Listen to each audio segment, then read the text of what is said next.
Mission save India की तरफ से मैं डॉक्टर आर.एन. सिंह। नमस्कार। हम लोग आज बात करेंगे बच्चों में माइल्ड कोविड इन्फेक्शन की। कोविड इन्फेक्शन बच्चों में 3 तरह का हो सकता है। एक तो माइल्ड है, दूसरा मॉडरेट है और तीसरा सीवियर है। आज जो हमारी चर्चा सिर्फ माइल्ड पर केंद्रित रहेगी, जिसमें होता क्या है बच्चे के लिए। अगर सिम्टम्स की बात करेंगे, कैसे पहचानेंगे और उस पर करना क्या है, ये तीनों विषयों पे बात होगी। मेन चीज़ उसमें यह है कि बच्चा या तो खांसी, जुकाम, नज़ला या उसका पेट खराब हो सकता है, और यदि वो कोई संक्रमित घर में ऐसा कोई बड़ा व्यक्ति है जिसको कोरोना हुआ है तो उसकी संभावना थोड़ा बढ़ जाती है।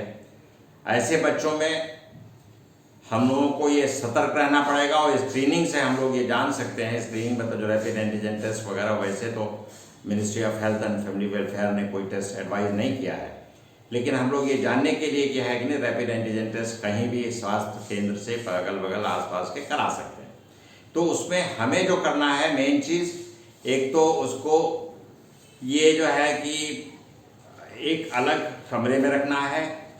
बहुत बच्चा छोटा है तो जाहिर सी बात है उसकी केयर के लिए माँ को तो रहना ही पड़ेगा। 2-3 साल तक के बच्चे के लिए तो माँ को ये हिदायत है कि वो मास्क पहन के रहे। बच्चा तो मास्क नहीं पहनाया जा सकता। अगर दूध पीता हुआ बच्चा है तो उसको दूध माँ को पिलाना चाहिए मास्क पहन के। एक नहीं बल्कि 2 मास्क पहन करके दूध पिलाए। अपना हाथ धोने की प्रक्रिया पर ध्यान दें। सोशल डिस्टेंसिंग, नरिशिंग बच्चों में जो माँ के दूध पे है संभव नहीं है। डबल मास्क ज़्यादा फायदा करेगा। इसी के साथ साथ जो सिम्टम्स हैं जो मैंने बताया कि इसमें खांसी, जुकाम, नज़ला, नाक बहना, गले में खराश और बार बार दस्त होना, ये सब शिकायतें हो सकती हैं। तो ऐसी शिकायतों के लिए जो मूलतः बच्चे को सिर्फ घर में रखना है, किसी खास दवा की ज़रूरत नहीं है, जांच की भी ज़्यादा ज़रूरत नहीं है। बस पैरासीटामॉल आपके पास होना चाहिए, जो कि अगर मान लिया आपका बच्चा 10 किलो का है तो एक जो एहतियातन मैं आपको बता रहा हूँ, 10 किलो के बच्चे को 125 मिलीग्राम वाला 6 ml पैरासीटामॉल देंगे।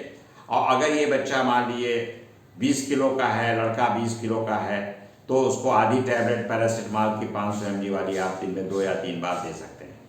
और अगर खांसी आ रही है तो किसी कफ सिरप इत्यादि की ज़रूरत नहीं है एकदम। इसमें जो है नमक, ये गर्म पानी से गरारा करा सकते हैं अगर बच्चा बड़ा है तो, और उस भाप से भी दे सकते हैं। ये सब चीज़ें अपनाई जाती हैं।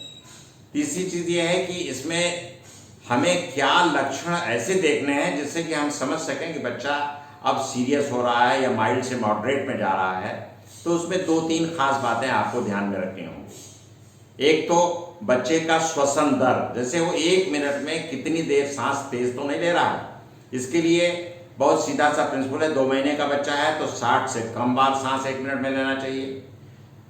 2 महीने से लेके 1 साल का बच्चा है तो उसको ज़्यादा से ज़्यादा 50 बार सांस लेना चाहिए ऊपर नीचे करके।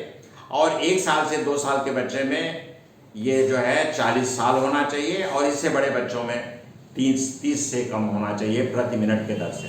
यदि बच्चे को नीलापन हो रहा है या उस बच्चे को मान लीजिए ये कोई और सिम्टम हो रहा है, बदन बहुत ज़्यादा गर्म रह रहा है, बुखार परसिस्ट कर रहा है, तो तुरंत हमें डॉक्टरी सलाह इस पर ज़रूर ले लेनी चाहिए। घर में रख के नहीं रहना चाहिए।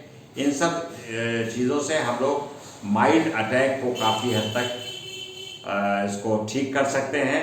लेकिन ये ज़रूर ध्यान रहे कि अगर कोई भी ऐसे लक्षण आते हैं जिसमें कि हमें डॉक्टरी सलाह की ज़रूरत है तो उसको तुरंत सलाह लेना चाहिए। धन्यवाद।